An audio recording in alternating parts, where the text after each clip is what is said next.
Rastafari, can I post a question? Rastafari. On the point of cleanliness, I can come out with a point of opposition question. What is the role of Rastafarian woman with the ganja? What is the role of a Rastafarian woman with the ganja? Those are the things we are trying to clean up, my brethren. To start with, ganja is a sacred herb that is supposed to be used only in time of worship. You know? Yeah. So now, licking of ganja in Rastafari is one of the things that mess up the image of Rasta. Because everyone, even when someone sees you in red, gold, and green, they can even ask you for ganja than for anything else, you see. Which means that we actually are not teaching Rasta or practicing Rasta the right way ourselves.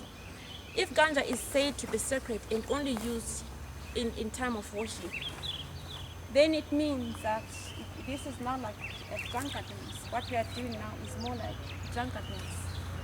Because a person who is addicted to beer drinking will sit and drink all day and at the end of the day produce nothing. This is what makes us so unproductive as Rasta, because we are even abusing this ganja. If it's time of worship, let me establish which eras are those when we worship. And let me establish that among those people, when we are practicing that ritual of worship, who are they? Is it just anyone? Or are there some elderly people that are appointed?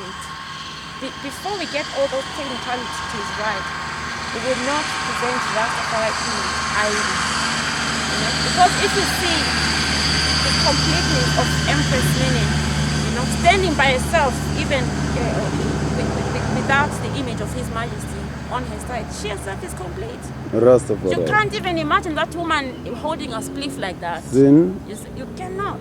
Maybe she does, but one thing, when I look at her, I just look at her as one of those beautiful queens that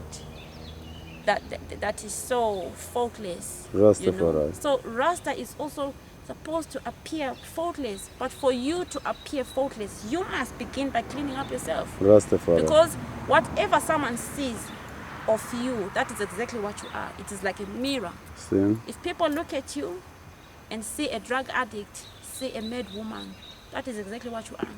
People look at you and see a queen, see an empress, that is exactly what and who you are.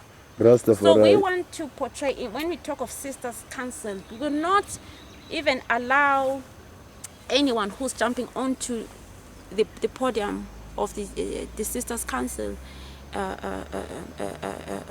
meeting or forum, to just get on there without even checking yourself first. We are the one that will ask for your CV. We want to know who you are and what you do before we can even consider having you as one of our speakers. Rastafari. But I, for one, is prepared really from now to trod province by province, city by city, country by country, continent by continent, until the whole universe is complete, in trying to establish the Sisters Council of Rastafari, because there is nothing better than Rastafari. Rastafari. Sister Zodwa, she's speaking on the behalf of the character of Sisters Council in the Rastafari community.